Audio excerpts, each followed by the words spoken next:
si tu ne fais pas encore partie des 132 personnes qui ont vu ma dernière vidéo où j'essaie de marquer à la suite le plus de paniers possible à 3 points, alors permets-moi de te présenter Unleash Your Super. C'est un concept au travers duquel j'essaie de dépasser mes limites, affronter mes peurs et expérimenter de nouvelles sensations.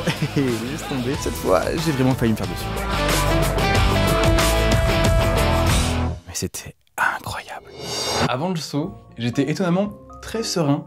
J'avais pas peur plus que ça. Par exemple, j'ai fait du théâtre plus jeune et souvent je me disais ça sert à rien de stresser avant parce que de toute manière, que tu stresses ou pas, ça va pas changer ta performance. Donc j'attendais toujours la dernière seconde pour stresser. Et donc là, la veille du saut, franchement, j'étais hyper serein. Par contre, mes parents et mon entourage proche, eux, stressaient un petit peu pour moi. Et en fait, c'est eux qui m'ont un peu refilé leur stress. Et au bout d'un moment, tu te dis, ok, si eux ils stressent, c'est qu'il y a peut-être une raison. La veille, j'ai passé une très bonne journée, je suis allé me coucher, et là, j'ai pas très bien dormi parce que j'étais tout excité, je me dis, tiens, demain, ça y est, c'est la bonne, c'est le jour J, je vais pouvoir sauter en parachute, et le lendemain matin, je me lève, tout content, on part en voiture avec mes parents, on arrive à l'aérodrome, et là, on commence à entendre les hélices qui vrombissent, on voit les gens qui reviennent de leur saut qui sont complètement bouleversés, on voit les prochains qui ont passé, qui commencent à être sanglés, etc. Et là, tu fais, ok, là, c'est le jour J, je vais passer à la casserole. La casserole. Ça y est. Pour l'anecdote, il se trouve que ma grande sœur, elle avait fait un saut aussi il y a 14 ans, je crois, quand j'avais une dizaine d'années. Et il y a un des moniteurs qui m'avait dit est-ce que tu veux sauter en parachute? Alors je pense que c'était une blague avec le recul. Mais moi j'étais très sérieux, j'ai vraiment pris ça au premier degré et j'étais partant de ouf. Et mes parents n'ont pas voulu évidemment. Mais du coup, le fait qu'il m'ait proposé de faire le saut, c'est quelque chose qui est resté dans ma tête. Ça m'a pas du tout quitté en 14 ans du coup. Et là, le fait d'être sur place, de concrétiser ce rêve-là, c'était incroyable. Et en plus de ça, ma sœur nous a beaucoup raconté comment ça se passait, comment on ressentait les choses. Et donc, le fait d'arriver à l'aérodrome, de voir tout ça, de se mettre à sa place, je revivais vraiment son expérience. Et ça aussi, c'était très drôle à vivre, de repasser sur les pas de ma sœur, quoi.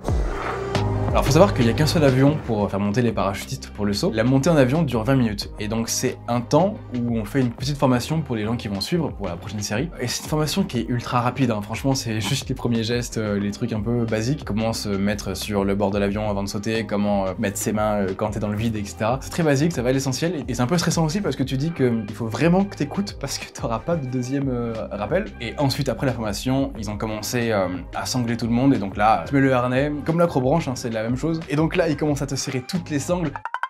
T'es un peu comprimé entre les jambes du coup. Et donc une fois que t'es sanglé, c'est là que j'ai entendu une voix genre c'est bon, c'est parti. Et il y a le moniteur qui m'a appelé. Bon, tu te souviens tout ce qu'il faut faire au briefing? On t'a expliqué? Normalement tout est bon. Et il m'a dit à ce moment-là que je serais le premier à sauter. Et j'ai fait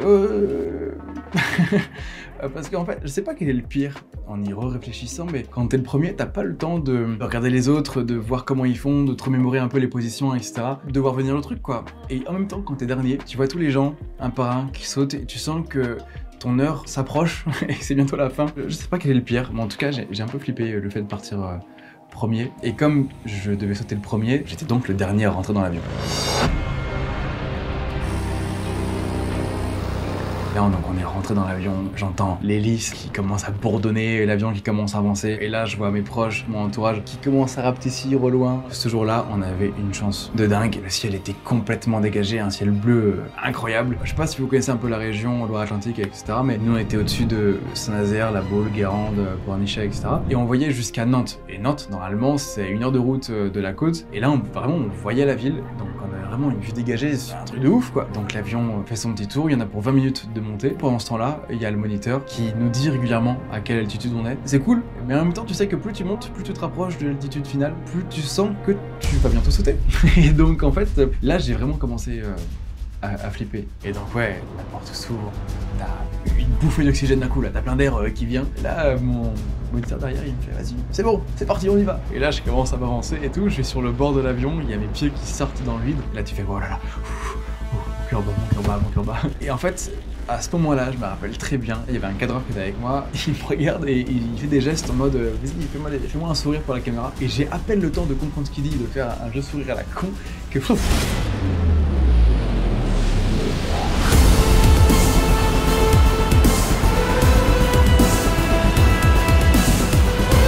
donc c'est parti. Ça y est, je suis dans le vide, et là tu sens tout l'air qui passe, t'es à 200 km/h. La peau de tes bras, normalement, elle est assez collée à ton bras, et là ça fait comme ça, comme les joues, t'as la peau qui remonte et tout, c'est très bizarre.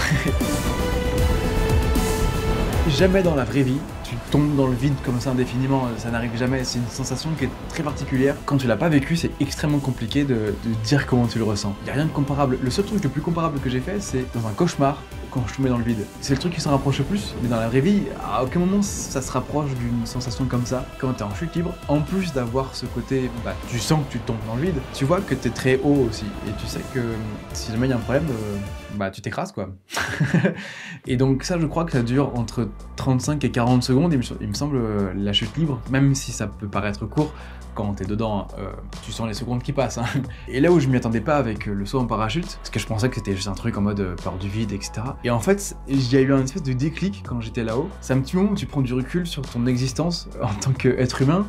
Tu te dis putain, quand je regarde les autres humains sur Terre là, je suis tellement haut que je les vois même pas en fait. Et on est vraiment des petites fourmis, tu vois. Et en plus du fait de sentir qu'on est tout petit dans le monde, il y a aussi ce côté très vulnérable. On sent qu'on n'est pas du tout dans notre élément, qu'on est hyper fragile. Et je sais pas, je trouve que ça remet un peu les idées en place sur ce qu'on est, sur ce qu'on fait sur Terre. J'ai trouvé que c'était aussi un moment de déclic sur notre condition humaine et dans le monde et tout ce que tu veux. Il faut le faire, juste pour ce déclic là qui est incroyable. Et la chute libre, elle fait donc 30-40 secondes. Entre le temps où tu remets un peu tes idées en place et le moment où tu commences vraiment à apprécier le fait que tu sois en train de tomber de ouf, t'as à peine pris du plaisir et que tu te sens à l'aise là-dedans que le parachute s'ouvre. Il n'y a pas de transition, hein, c'est hyper brutal. Et tout d'un coup, là, il y a un silence absolu.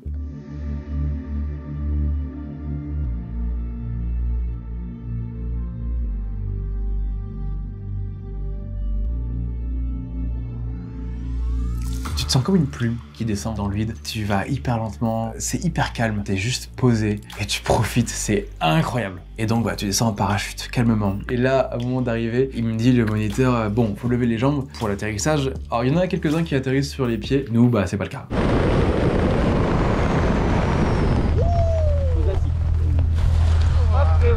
J'ai caressé l'herbe avec mon cul. Alors mais bien, j'ai pas les mots en fait, j'étais comme ça tout le long. C'était cool hein.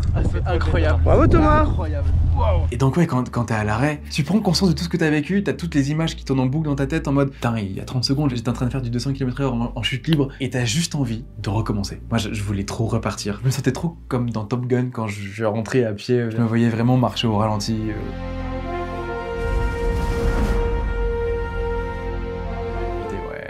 Je viens de faire un saut en parachute. Franchement, ça fait un peu peur de se lancer, mais c'est juste incroyable. Enfin, c'est des sensations. Jamais tu peux vivre un truc qui soit pareil sur Terre. La chute libre, le saut en parachute et tout, c'est des sensations qui sont... J'ai pas de mots que incroyable ou faut le vivre. J'ai vraiment vécu un truc de malade. J'espère que ça vous aura donné envie de le faire à votre tour. Et puis moi je vous dis à la prochaine pour une autre aventure. C'était Elion. Ciao.